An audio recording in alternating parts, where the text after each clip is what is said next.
Afternoon, I'm Logan from the Backwoodsman Institute. Today I'm going to be showing you how to make another shelter out of a tarp, and it's called the one-man shelter. And basically what it is, well, you'll see here in a little bit. So stay with me, you're going to learn a lot. Catch you in a bit. First thing, there's a couple different ways we can do this. I got a pole here that's probably like 11 feet long. It's just a little sapling that fell down. But I can either use this or I can run 550 cord. And you'll see what I mean. You can do this next to a tree, or you can do it on something that supports like a Y, a little sapling. This is a lot more versatile, and I'll show you right now.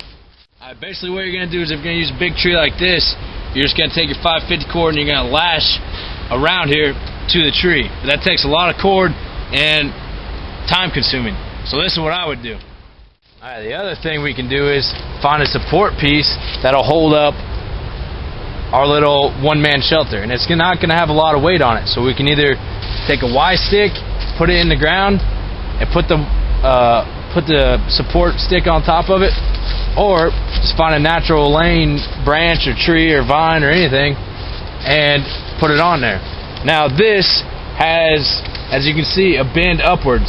So if it rotates down, I lose 6 inches of headroom.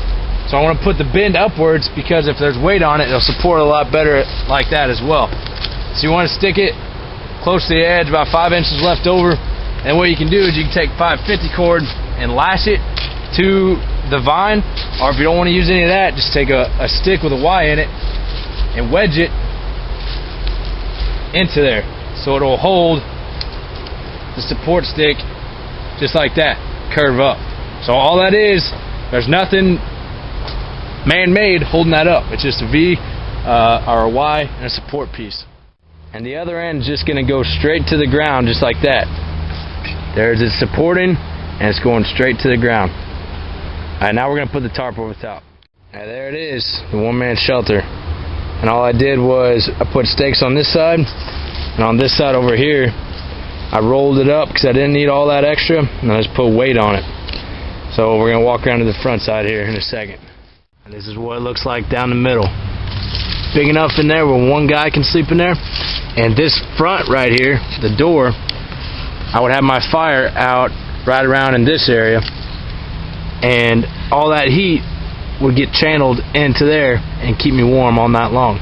You just gotta be careful with fires and plastic tarps. They melt and all that stuff. Now I'm gonna show you guys how to conceal this if you had to. I just start getting random sticks, throwing them on here, just like that. And then you would take leaf piles, and you're gonna throw that on as well.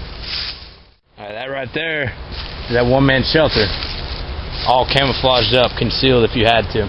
Alright, I'm gonna take you around to the front real quick. It is still in there, and now I'm gonna crawl in. I'm gonna show you what to do. You crawl in feet first.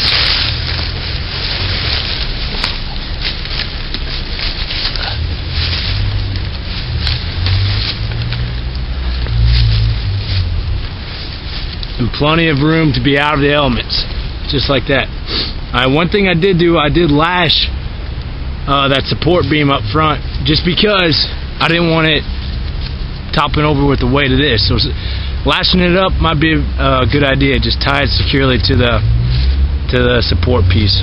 But this is a one-man shelter.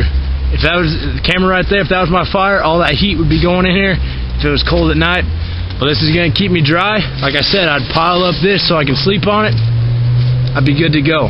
So I hope you guys learned a lot. I showed you 3 different techniques to use a shelter with a tarp. Put them in your toolbox, and if you're ever in that situation or you just want to try it out, go ahead and practice.